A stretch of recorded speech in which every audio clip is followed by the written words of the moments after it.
Hi everyone and welcome to this week's episode of Digital Law News. This is brought to you by Digital Law and produced by Anson Evaluate. So for those who don't know, Digital Law is a niche law firm based in Barnsley in the UK, and we specialise in all things to do with data protection, cyber law, social media law and other technology matters as well. So I'll just pass over to my colleague Peter just to introduce himself before we get to started with today's stories. Thank you, Laura. My name is Peter Wright. I'm a solicitor and the Managing Director of Digital Law, and I'm really looking forward to taking you through a few stories this week, in particular an interview with the head of MI5, the UK Domestic Security Service. So I will pass over to Laura to kick us off. Thanks, Peter. So yeah, that's the one we're actually going to be starting with today. So this is an interview with Ken McCallum, and he is the MI5 chief, and he actually accuses Facebook of giving a free pass to terrorists. So he's actually said that the social media giant's plans to install end-to-end encryption on the Messenger service would actually block hundreds of counter-terrorism investigations by the security service, essentially giving them a free pass to carry out terrorist attacks. So he told the Times Radio in an interview that decisions taken in California boardrooms are every bit as relevant to our ability to do our jobs as the decisions taken in Afghanistan and Syria. So they're basically saying that their plans to enforce this end-to-end encryption and put that onto their systems could mean that illegal material and plot to plan attacks is not visible to law enforcement. And basically all they're wanting is to be able to gain access to this when they provide a judicial warrant. They're not wanting to have a backdoor into their system like I think some of this suggests. Just kind of wanting to basically make sure that this information is visible to companies like the police and enforcement in the US and everything like that when it's necessary to do so as well. Indeed. I think this was a fantastic interview on Times Radio with Matt Chorley, where there was a good extended discussion with the head of MI5, which is of course the domestic security agency for the UK. The incredible thing is that a few decades ago, the British government actually always used to deny the existence of MI5 and MI6, which is the external security agency. So sometimes the existence of the agency was denied, let alone the person who actually ran it. But now, in the age of transparency, the head of MI5 can come onto the radio and tell you what they're doing, which is quite a change. Yeah. It's illustrative of, I suppose, the modern trend towards transparency instead, and the general feeling that, well, the people in Moscow and Beijing know all this stuff anyway, so there's no harm in telling the British people about it as well. And I think it was helpful to try and dispel a few myths, in particular, like you say, Laura, around that there's sometimes a bit of hysteria around the idea of giving the security services a backdoor into messaging apps and making the point that no, they're not looking at every piece of communication. They would just be looking at things where there is a warrant provided by a court. And I think that the point as well is to say that why do the security services need access to this stuff? Well, it comes down to the evidential burden. If you do end up capturing your terrorist, you'll eventually put them before a court of law, and you will need to prove or even just to satisfy a judge that you're going to carry out more investigation. You will need evidence to back up your assertion as to who this person is and what things they are carrying out. And where's the best place going to be to find that? It's going to be in their messages, where they could be discussing terrorist planning. They could be discussing the construction of a bomb, or how to 3D print a firearm. They could be carrying out their purchasing online, finding out where to purchase certain items to construct firearms or ammunition. All of these things will be carried out online, and increasingly, of course, during the last year, when in the same way as everyone's ability to move around has been somewhat curtailed, there is the need to address radicalism, where people have been at home and sort of becoming more radicalized through the conversations they may have had online and groups they may have joined. So all of this comes down to security services being able to access these networks where they already have a reasonable suspicion that something is taking place. And it was very interesting to hear this directly from the people who are actually running MI5. And in fact, the interview was the director of MI5 and also the head of the counter-terrorism police. And hearing them talk about these issues, the practicalities and the problems they face was very illuminating, as you can imagine, but also the fact that they're referring to the legal they have to follow when they're undertaking all of this work as well.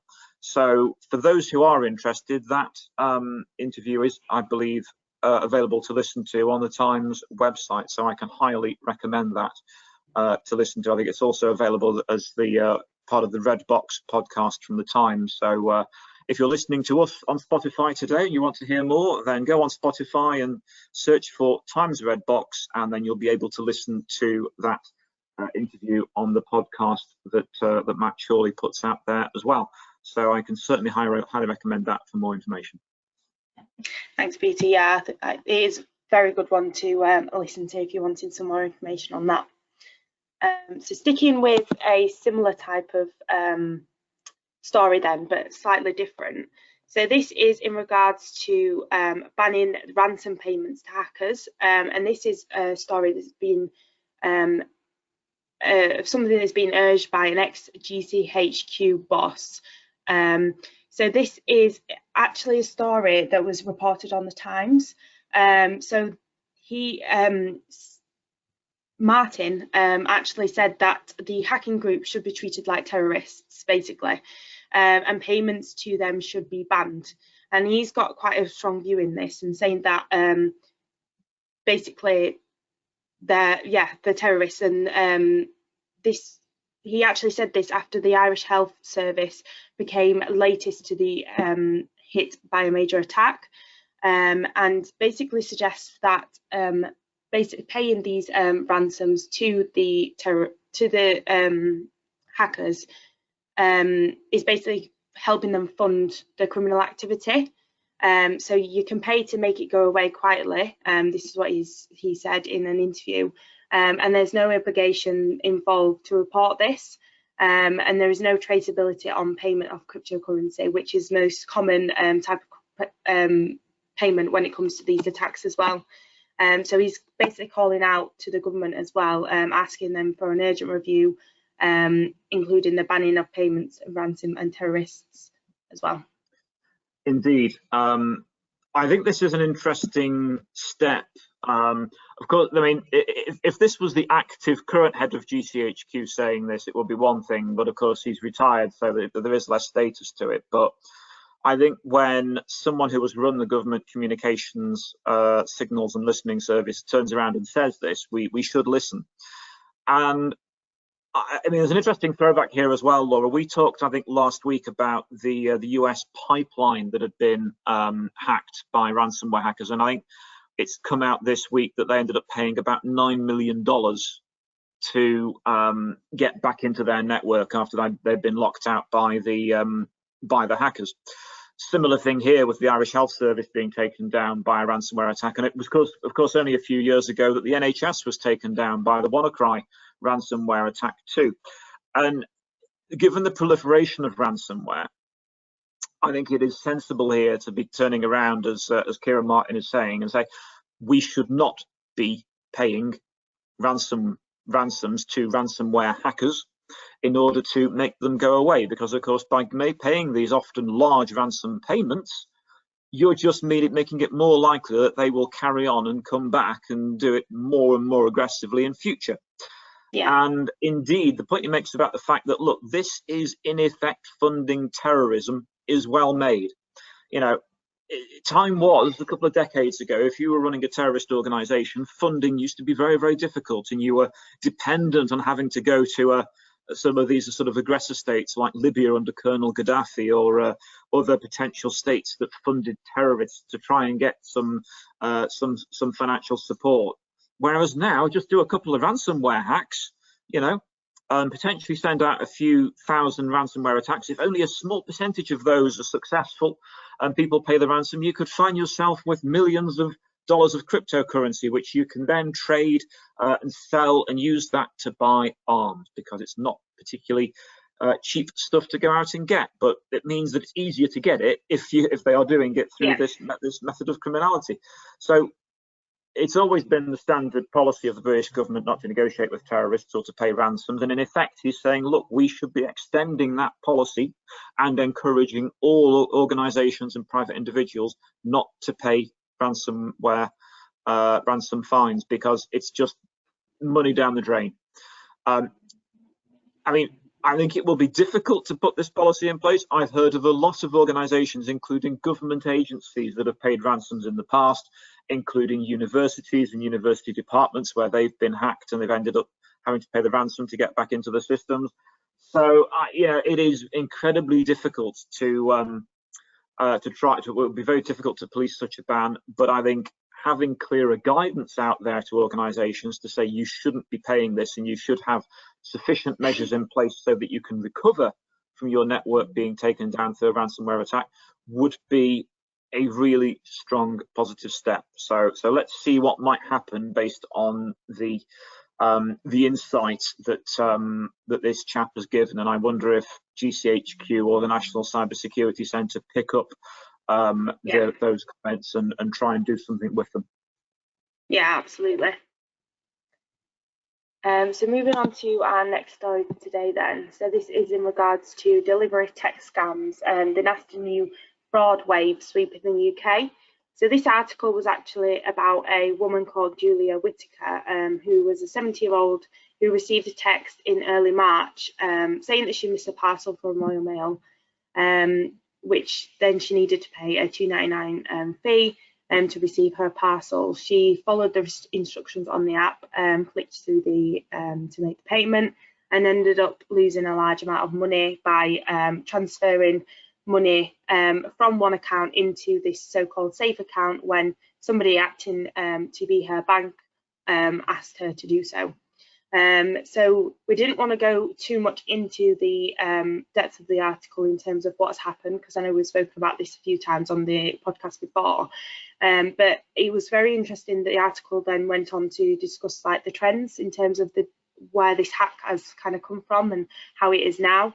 So they're saying that this trend is becoming ever so more popular due to the online shopping boom, which is partially to do with the pandemic, but just trends changing in general. And also to do with confusion over new fees when it's come to the Brexit transition period, and people having to pay different delivery charges as well. So before this, scams of this type usually were in the form of cards, and they were usually put through people's letterboxes nearer the Christmas period, when people are expecting parcels from their friends and family, maybe forgetting to pay the delivery charges. But from that, it's kind of changed and switched to more online. So between June 2020 and January 2021 alone, Action Fraud actually received 2,867 crime reports that mentioned DBD, and that then victims reported losing £3.4 million over the same period. And in December, the equivalent of 533 fake DBD emails were sent a day to the suspicious email reporting service, which was launched last year. So if we think that that's only those who were discussing DBD, and think all of the other scams as well, like the one above that we've just spoke about, that was to do with the Royal Mail, and I think that is one of the most popular ones as well. There is probably a hell of a lot more that just haven't been mentioned in this article. Indeed, thanks. So I think those stats are very powerful because they're making it clear how prevalent this problem now is. I've certainly received over the course of the last few months a lot of these sort of scam texts. Have you received many at all? No, I don't think so. No, I don't think I've received any, to be honest. Yeah, it's I haven't received many in the past, but I've certainly had a few sort of within the course of the last year. And I found it quite illuminating that, you know, at the first glance it does look genuine, and it's only when you look more closely that you see that the link that's referred to doesn't make sense. You know, it won't be an official Royal Mail link, it'll be something else, or it won't be a DPD link, it'll be something else. And it is the sheer proliferation of them now. I mean, like you say, Laura, it was one thing when people would leave fake notes, you know, stuffed under the front door saying, oh, you know, we tried to deliver and couldn't, please call this number. It's now quite something else to be able to just send out a text to thousands, tens of thousands of phone numbers and see who ends up clicking reply. And let's face it, over the course of the last year, we are all so much more reliant now on deliveries. You know, and I think that's one thing that will stay after the pandemic. I think the fact is that we've now found out that there's so many things that are just a click away. Why would you spend time driving into a city centre and just to pick up one item now? So we're going to be continuing, I think, to order more things online, and that's meaning that more of these scams, unfortunately, are likely to be successful. But I think it's worth us flagging this up again, just to say, be incredibly careful when you do receive a notification like this to make sure that it is genuine, because more often than not, it won't be and should be ignored. You know, I tend to think if it is a genuine item, very often they will get in touch with you via other means. I think it's important to bear that in mind. But ultimately, just be incredibly careful about then receiving a sort of notification like that and then clicking on a link and exchanging into, or even just clicking reply and entering into an exchange with these hackers, because before too long you could find yourself on the hook for having lost large sums of money, which always appears to be the case in these sorts of scams. So and indeed, I think it's also important to make sure in this instance, the person they started talking about, Julie Whitaker, was 70 years old. So I think there's a significant burden of us on those of us who are very used to using this technology to continue saying to more elderly, more vulnerable people to be very suspicious about any sorts of notifications that they receive, and that they always need to stop and think and check before hitting reply. Yeah, absolutely. Sticking with the same type of story then, but slightly different. So this is a scam that's actually come out about WhatsApp and how criminals are being able to gain access to your messages. So this is quite a worrying scam, and it's been reported by from users who've actually fallen victim to this.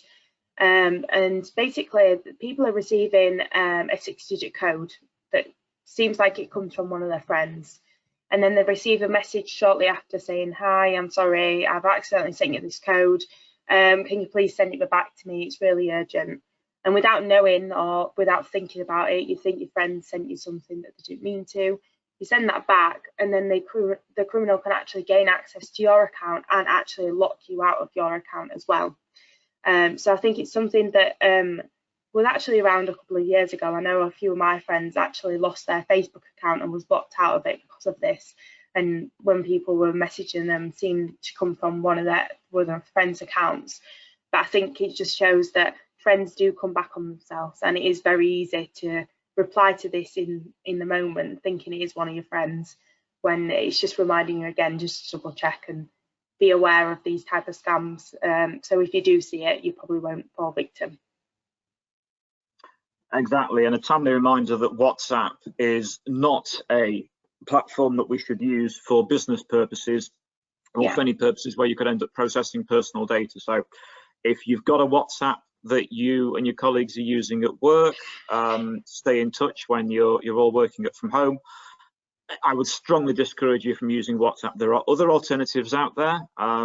We always strongly recommend BlackBerry Enterprise, which is you can use that on your iPhone, on an Android, but it is a cheap premium solution that gives you all the functionality of WhatsApp, but without the risks of scams like this. And I think it's really important to bear in mind that it's certainly not good for business purposes, or even if you're a member of a group or a club or a society that you've had to meet online over the course of the last year rather than in person. But in the same way, if you are using that to organise competitions or to share information, in the same way, you shouldn't really be relying on WhatsApp, because the servers are located overseas, and the communications are subject to all the sort of aggressive scanning as part of the Facebook group, which WhatsApp is. That means that you really shouldn't be putting that data through that. But at the same time, you're at more risk of potentially being hacked. You might find that people are on a WhatsApp group that you didn't realize were on that group that may have been added. And it's simply not secure or sustainable to use for business purposes, or I say for any purpose that's processing personal data.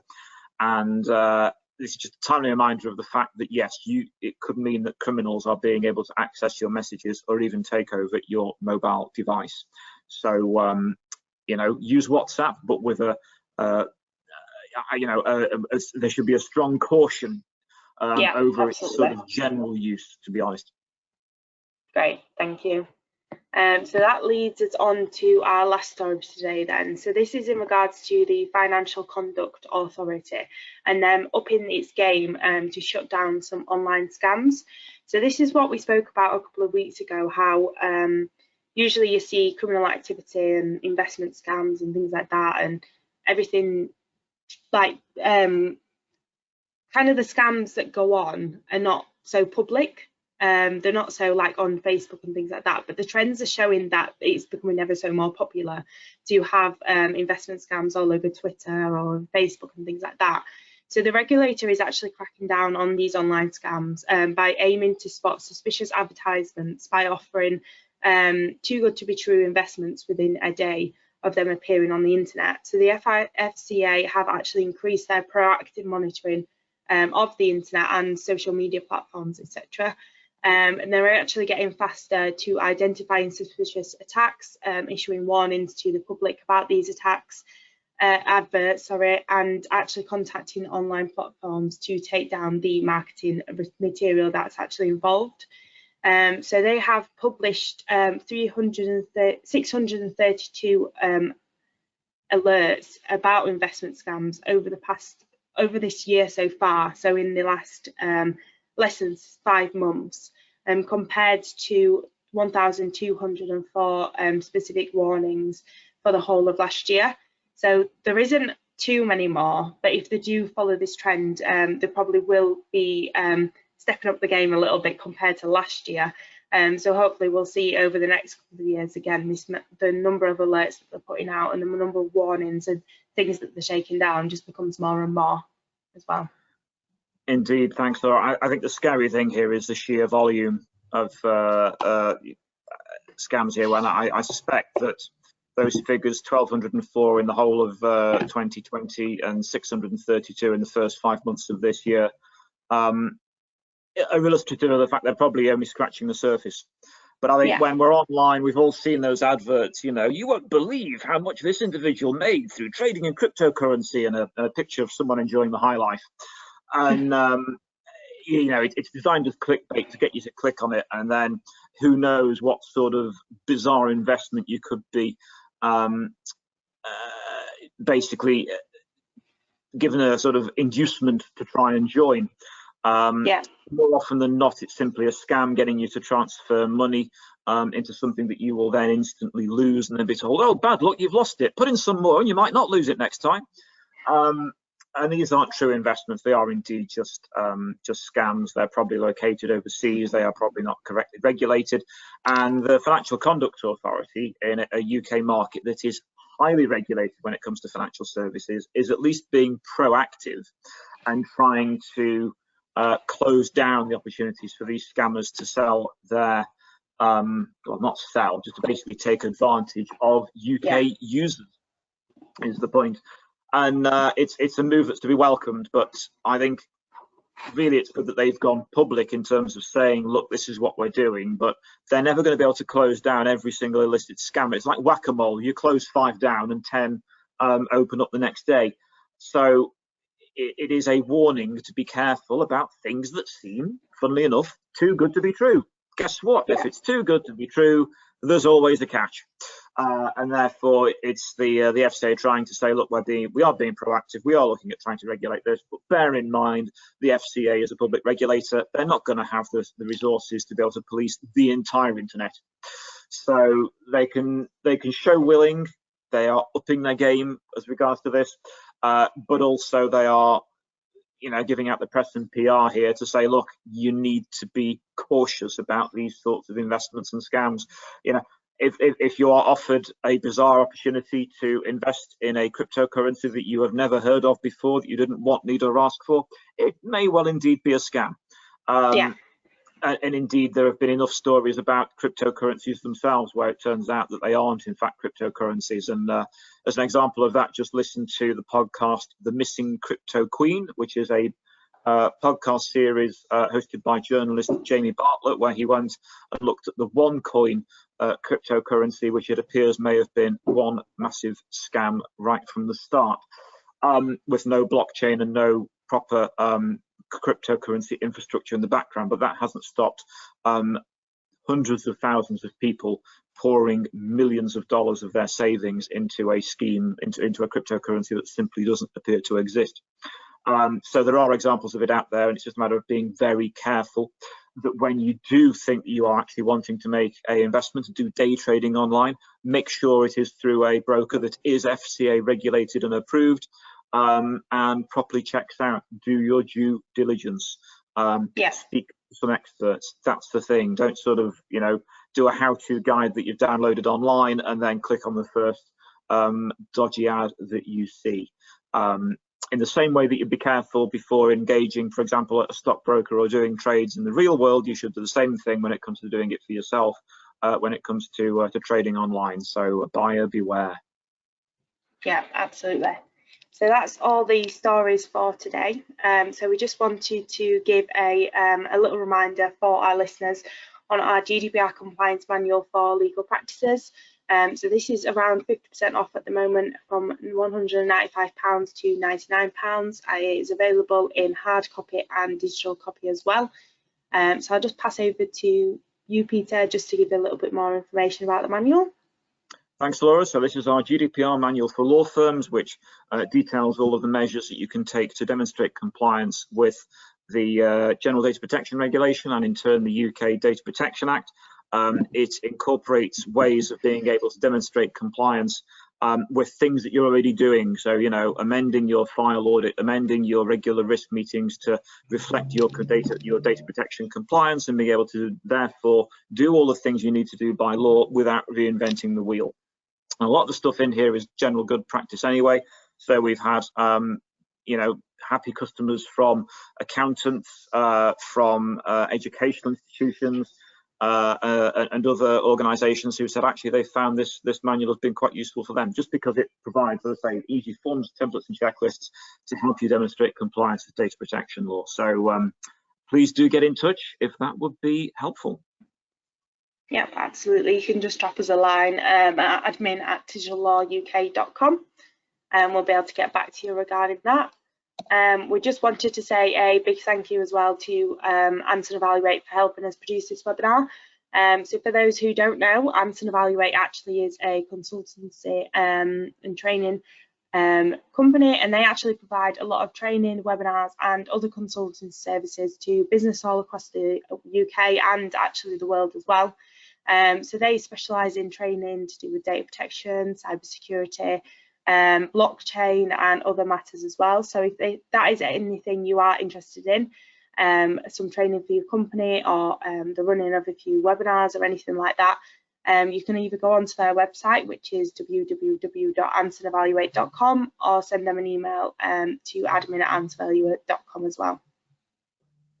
Indeed, thanks though. If you've enjoyed watching this video on YouTube, or you've been listening to us as a podcast and you'd like to put your own out there, then get in touch with Anson Evaluate. They can do that for you. There's also some great posts on their website, in particular a couple from last week which were themed around Mental Health Week. So please do feel free to take a look at those.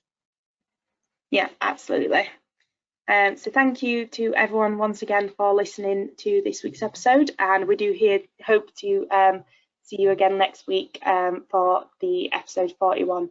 So just a reminder, these webinars and podcasts are available on our YouTube channel, on our website, and through podcast channels as well. So thank you for listening, and we hope to see you again next week.